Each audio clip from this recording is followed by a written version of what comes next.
Hello traders, Gary Wagner here just after 10 o'clock in Honolulu, 4 o'clock in New York. It is Monday, the 20th day of April 2015, and this is the daily report for gold and silver.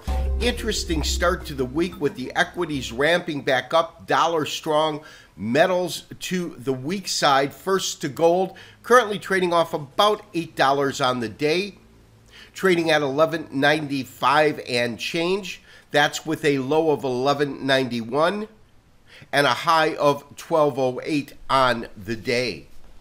Silver also showing a dramatic decline on the day, actually off about 1.79%. Platinum, the percentage loser on the day, off almost 2%, down $24.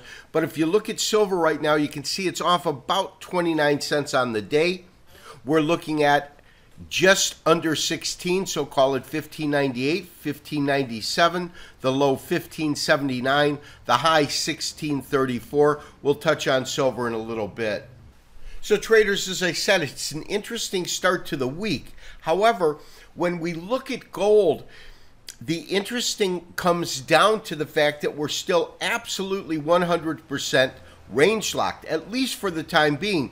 We do have some signs that we could see this market begin to trade lower.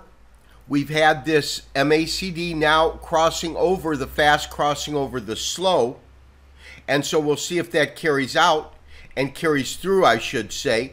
But when we look at the marketplace itself, down day, red candle, up day, Friday, down day, Thursday, up day Wednesday, down day Tuesday. We've absolutely had alternating candle color pretty much for the last week. We've also talked about the fact that we've got a dynamic range within the market, and in terms of support and resistance, we have our first level of support roughly at 92. We can see that the market has still held that particular level of support, and in terms of resistance, we still haven't even attempted to take out these highs. It does seem as though the pressure's been to the downside.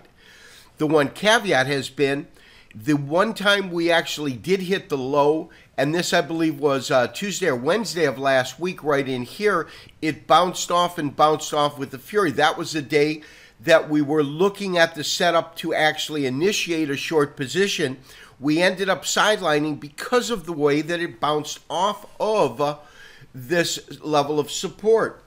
So when we look at this market, there's a couple of things we want to be aware of, and this is what I'm looking at right now. If we take this low right here and this low right here, what we can do then is really look at an upper level resistance line. If we break through this resistance line, it gives us a solid indication that we could be headed lower. The second thing that I'm seeing is, although we have had a sideways market, we've really not been able to take out this high, so a case can be met for looking at our upper level support. And that gives us really a compression triangle. Now, we know that the range has been compressing. We really don't need a technical study to indicate that. However, when we consider the fact that these recent lows in here, and we've had a series of higher lows, we've had a series of higher highs, so we could still be on an upward track. However, it absolutely seems as though the pressure right now is to the downside, and we're going to look at that really closely because I have wanted to initiate a short position. I just didn't see the follow-through necessary really to trigger that action. Now, once, or if I should say, we do get a break below here and we do issue a sell in the market, my initial target in the market, if we just follow this through, is going to be around 1170, and that's really based upon these lows right in here.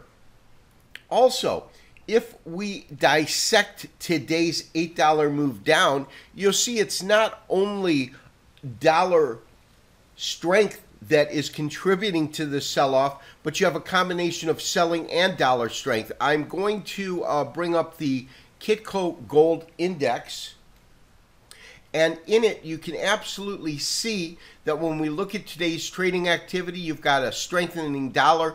That's taking gold off about 570, selling 250, and that is where we're getting our negative 820 on the day. So traders, speaking about the dollar, we're looking at the dollar index. This is our daily chart, and you can see that we had really a protracted move all of last week as we witnessed this market hit just above 100 and then really move down to just above 97. We've now got this large green candle, a pretty strong dollar on the day. Now, if we convert this daily to a weekly, we really see something different. What we see is really a congestion of this particular index right now, of the dollar index. But at the same time, we can see that there has been support at 97 over the last couple of weeks, and some real support just above 96, except for this one large aberration.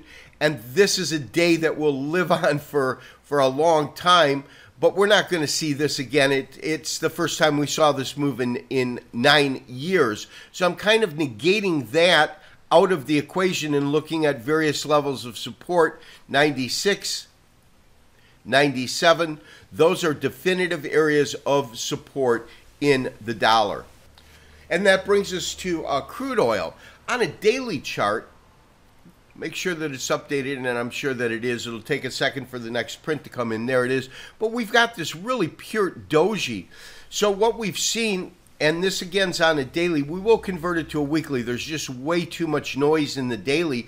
But you can see we've had the long protracted sell-off. Took us to February, also took us to the lows of about $43, $44 a barrel. Market comes up but finds resistance at about $54, and that was the point. You can really see it on a weekly chart. We said we really have to see it clip above because that's where we had these series of tops. Market does make it above, but this is really a consolidating candle. It can be a pivotal candle, and therefore we'll have to see if we get any follow through, but we could see this market track a little bit lower this week.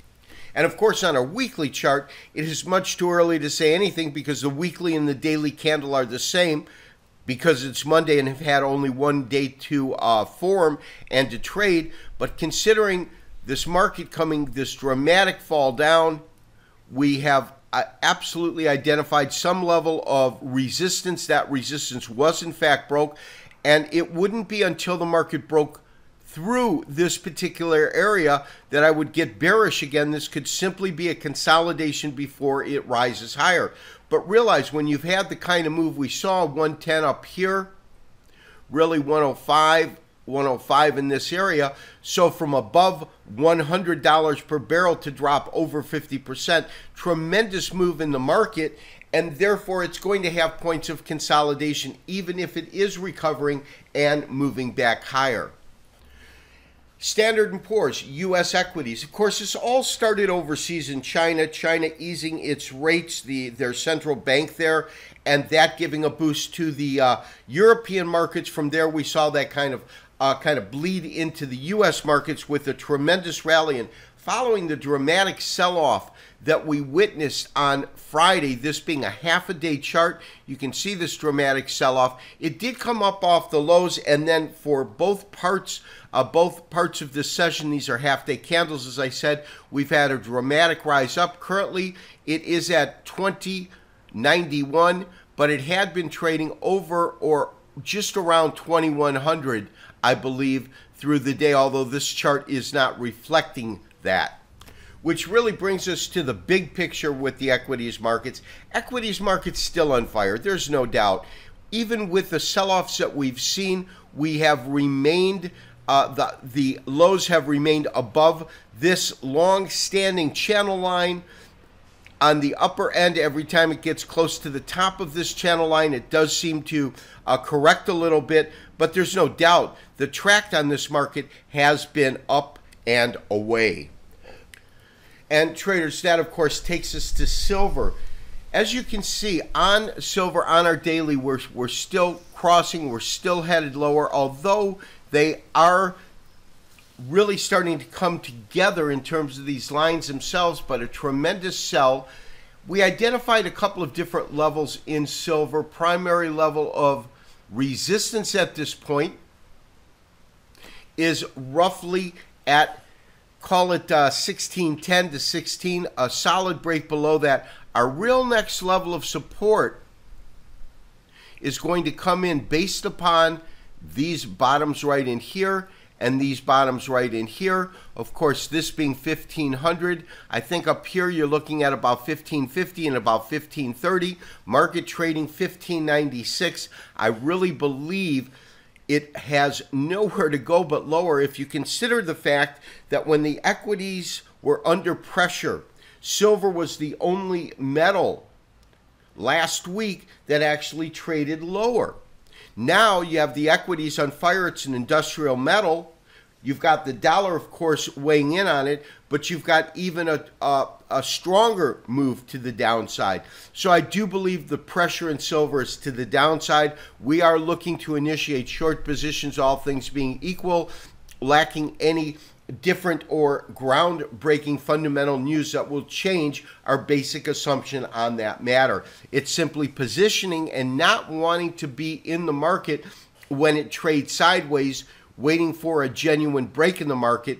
And as of yet, we have not seen that kind of hard break with follow through. However, when we look at silver breaking below these recent lows here, unlike gold, which has found that support at 92 and 82, this truly could be signaling a pretty strong sell in silver. We're going to keep our eyes closely peeled to the charts over the next few days. This has been Gary Wagner, wishing you as always good trading. Talk to you tomorrow for another daily update and review. Bye-bye.